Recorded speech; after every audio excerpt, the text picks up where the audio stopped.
How y'all doing? So, just got done with the birthday party. It was very fun. Got to see family. It's always a good thing. Earlier today, did something I was not supposed to do. Went out to the flea market. Actually, I went out there yesterday, not earlier today. Today I slept in. Yesterday I went out there and loaded up a van full of stuff.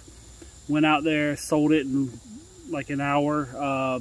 It was a bunch of collectible plates, some you know, like Duplo Legos, some daycare toys, stuff like that, and sold it for a quick $150. I mean, it was, I could have, if I wanted to, I could have got probably $200 out of it as a quick flip.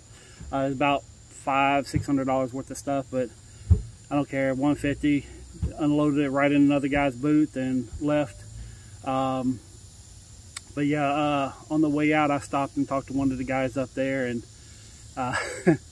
he had brand new clothing with the tags, everything else. So I bought 4 cases. There was some Igloo, like cooler purses to where, you know, it's like, looks like a purse, but it's actually cooler. You can carry like sandwiches, things in it. Whole bunch of Target dresses and tops and skirts and little things like that. A whole bunch of it. There were 2 cases. When I say, you know, they're boxes like waist high, 2 foot by 2 foot, about 3.5–4 feet tall. I got 2 of them full of clothing. I got 2 smaller boxes full of like night sets to wear, like I guess the little booty shorts and the tank tops that you sleep in, all brand new on the hangers, still in the plastic tags, everything. So I got a guy coming tomorrow. He might buy them all.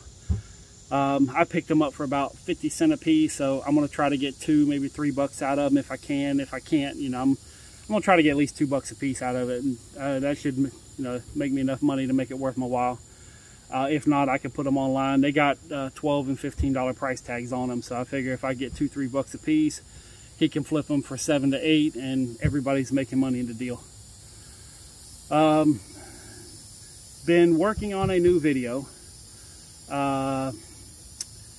It's a video that I talked to a couple people before. I'm just going to put it out there, and I'm a little concerned about the content. So I will be putting it out. It just I might wait a little while and kind of get a couple of things so you know, everybody gets to know who I am before I just say, here, dinner served. But yeah, I'm working on some things about some world events that's going on, about some history, about, you know, a couple little things. And I'm going to try not to get full-blown political, but I do want to get to where the process of what I'm doing, in other words, how to live a simple life, how to kind of make things less problematic in your life, how to you know, just where you can make enough money to get by and have a nice little cushion, have a nice little nest egg, but not be consumed by the material things that you have. Which right now, I'm at a point to where I'm so sick and tired of looking at stuff. Like I went there and I was talking with the guy about the clothing. I know I bought it. I'm not supposed to be buying things. But, you know, he was in a bad way, and he's, you know, he's like, I got too much stuff, I can't handle it. I'm like, dude, I'm with you, I got too much stuff too. And, hold on 1 second here. Okay. Oh, sorry, get that hand out of the way. But, you know, he needed a couple bucks, everything else, and he was on the verge of closing down his store out there. So I was like, you know what? Here, I'll help you out. Here's some money. So, but yeah, I did a pretty good deal on it, and you know, it's helping people out. You know, I mean, that's the capitalist part of me. I mean, if I can help somebody else and make money doing it, I'm not going to say no, regardless. But it's money that I wasn't supposed to be spending, so that's why I got another dealer coming in. And I'll say, hey, listen, I'm gonna sell him about 1/3 of the stuff and try to get my money back out of it. He's gonna come here, you know, $200–300, buy a few hundred pieces, and, you know, just be out the door and let him do his thing, make his money, and then I still have some of the better items that I can put on Poshmark and eBay, which I'm almost, I'm hopefully by midweek or end of this week, I'm gonna have the whole shipping thing taken care of. Like I've narrowed it down to in a corner to where I know pretty much the company I got to deal with and the plan I got to do. I just got to fine tune some little tiny aspects of it, and it's just more phone calls. And let's talk about the phone calls for a second. This is something interesting. I have 4 phone numbers. Okay, so what I do is when I do my investigative work, in other words, when I'm calling people to find out information on a business, or if somebody I maybe want to try, saying, okay, let's get into business together. I always call, talk to people, and get some information as a complete idiot. Like, I don't know what's going on. I'm just, what do you guys do? And I do the same thing with local business. I'll walk in and say, what does this business do? What do y'all do here? I keep seeing cars in the parking lot. Or I don't see any cars in the parking lot. What do you do? And, I find out information. A lot of them say, oh, well, we don't sell direct to the public. I was like, okay, well, I have a computer. Tell me what you're doing. We can buy online. And, and even if I don't buy anything from them, I have the information stored so that, if anybody else wants it, hey, I'm thinking about doing this. Well, I know this one company, that kind of stuff. So I make the phone calls, and that's what I've been doing with this one company, is going through and kind of just chipping away at their armor, and just kind of, every time. And once I get a little keyword or a little, hey, how does this work? Then the next time I call on a different number, I'm like, yeah, I know about this right here, but what about this part of it? And it just kind of, it's a sneaky way to get further into different corporations and find out what they do behind the veil. And that's a lot of the things I want to do, is I want to show people, these small businesses that are making millions of dollars, how are they doing it? These big businesses, on how they make their money, because a lot of it, all you see is the front door. You never really get to see behind the scenes on how they make their money. And that's one of the things that I've been fortunate enough to go into a lot of these businesses and see what happens behind the curtain, as they say. Let's go meet Oz. But yeah, I probably 2 more phone calls, and I'll have this nailed down exactly what I need to do and the right person to talk to. And to kind of give you the example, okay, Comcast, big internet company here in Florida, they pissed me off one day. I was having issues with my internet. Nobody would come and fix it. Just problem after problem after problem. And I'd call, and they say, oh, well, we'll get it taken care of. And I'm like, well, listen, I have a business account. I was told, that, I get it fixed in so many hours, so many, days, whatever. And it just never really worked out that way. So I'd call and complain, and, did the whole Karen role. Hey, let me speak to your manager, everything else. I was like, you know what? I'm gonna try a different approach. So I actually went on to the Comcast stock trade center and found out their CEOs, and found out who was running the company. Found the regional manager, or the regional district. Basically, he handled all the Southeast, and called in and talked with his secretary. And I did a lot of stuff to get this information, but it took me about an hour of research, 3 phone calls, and I ended up calling him on his cell phone while he was playing golf. And he's like, how the hell did you get this number? I was like, well, I'm a customer that's pissed off, and I was left with no other choice but to find you. I said, all I want, this is my problem, all I want is to be fixed. Within, I don't think it was an hour, Comcast was knocking on my door. Let me take care of everything for you. So there are ways to get things done, and I'm really good at getting things done. I will say, right now it's been very difficult. There's been a lot of stuff behind the scenes. I am in desperate need of help. Someone to, like, I try to motivate people all day long, and there's no one to motivate me. There's no one that can, that's my cheerleader, because I'm here by myself. I'm, and like, I got family, but, it's like they got their lives. They're doing what they're doing. They have their problems just like I have mine. So it is very difficult when I am overwhelmed and buried, and I just try to make these small little baby jobs out of it, and I just keep chipping away a little piece at a time. But you know, every time I step back and look and see how much I have to do, it's daunting. It's scary. It's overwhelming. I mean, it gets me in places mentally I don't want to be. I'm, you know, like severely depressed on some aspect, and you know, not like you know, mental issue depressed, but just it's like, how the hell did I let myself get this far down this road?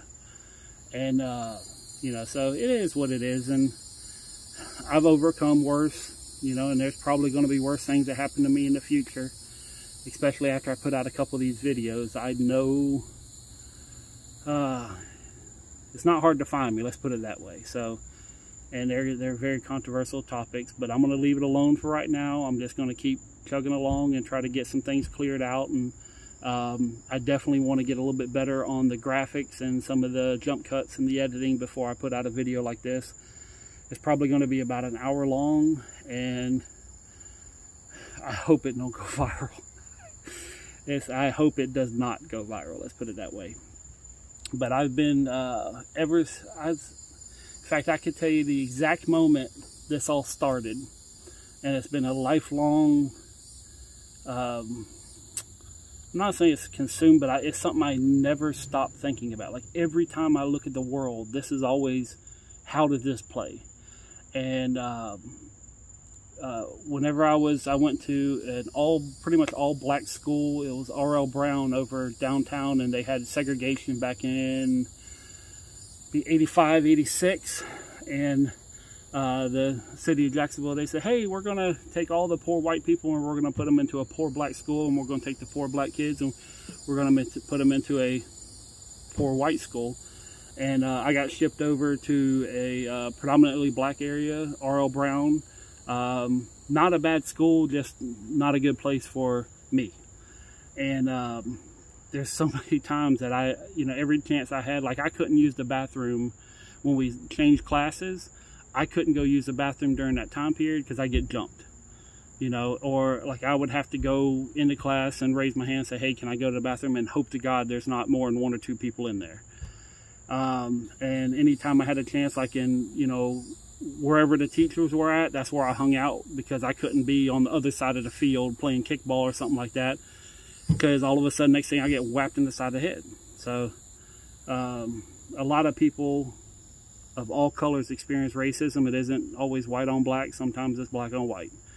And I am a product of that information. It's not, I'm not going to say it destroyed my life and not say anything, but it changed the way I look at a lot of things. A lot of the snowflakes today wouldn't know the stuff that we went through during the first part of segregation. And that's not even the segregation of the 60s. What they had was way worse. I'm not saying that I'm, you know, a troubled case or anything like that. It's my experience. It's mine to live. It's no one else's.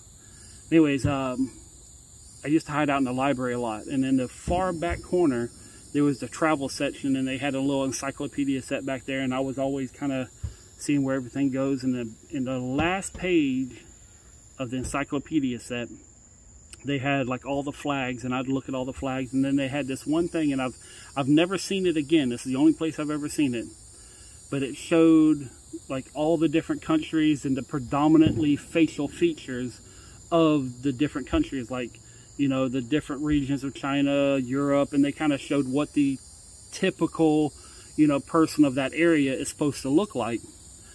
And that's when it kind of hit me, is like, you know, I've never been like, I know that there's evolution, but I do not think that we came from fish frogs, okay? So on that aspect, I do know that we are all different for a reason. Or, you know, I don't think it was through evolution.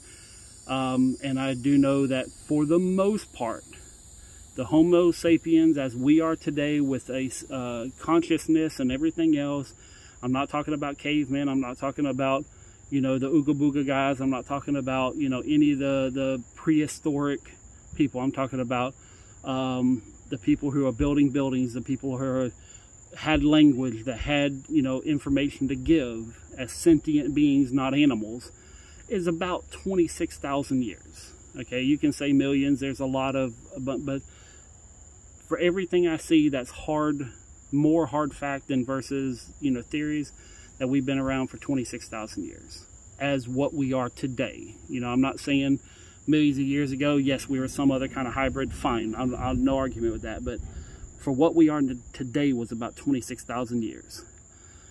So that's how I know that we're here for a purpose. And what that purpose is, I will go into more aspect. Oh, it's starting to get dark. But more aspect a little bit later on in some other videos. But that's something that we are different for a reason. We do not need to be melded into this one group where everybody is peace, love, and harmony. Because no matter where you go, no matter who you talk to, there's always going to be segregation in groups. You can have a group of the most hardcore KKK white trash pieces of shit out there, and you have 20 of them, and you're still going to segregate in who's driving a Ford pickup and who's driving a Chevy pickup, you know, or who listens to rock and roll, who listens to country. So even in the tightest groups out there, you're still going to have a segregation to a certain point. So we are meant to be by ourselves in one aspect as our own little individual island, and then we're supposed to find like-minded people to be with, which is small groups and towns.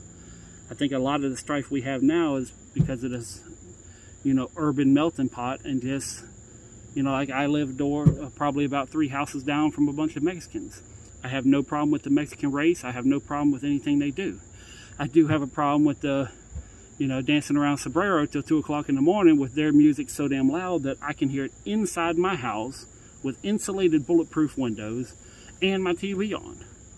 So, you know, yes, I don't like them because I've never met them, don't know their names, but I don't like them because at 2 o'clock in the morning, they're blaring music, so I don't like them.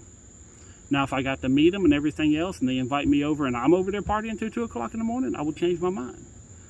But when I'm trying to sleep, you know, I'm not happy about it. What the hell was that? Okay. Gotta make sure no one's jumping up behind me here. But it's getting dark, it's getting late. It's gonna be a long time for this to load up because I don't have no internet here at my house. So I'm going off the cell signal, probably a couple hours from now. But that's it for night. Tomorrow we're gonna do a final clean out on 319. We're gonna get that set up and hopefully get it to a point to where either tomorrow night or Tuesday I can start putting things back into it. Got to build a cool door tomorrow. We're going to do a little bit of that too. And I think that's it. I think we're going to build a door, clean out the truck, and I think I'm just going to cut it off there. But peace, love, money. I'll see you tomorrow. And I do apologize for the couple of days I missed. But sometimes life just knocks the shit out of you. But then you get up. And if for some reason Jay's watching this, 3 days, no matter what, 3 days. But anyways, I'll talk with y'all later. Peace, love, money. I'm out.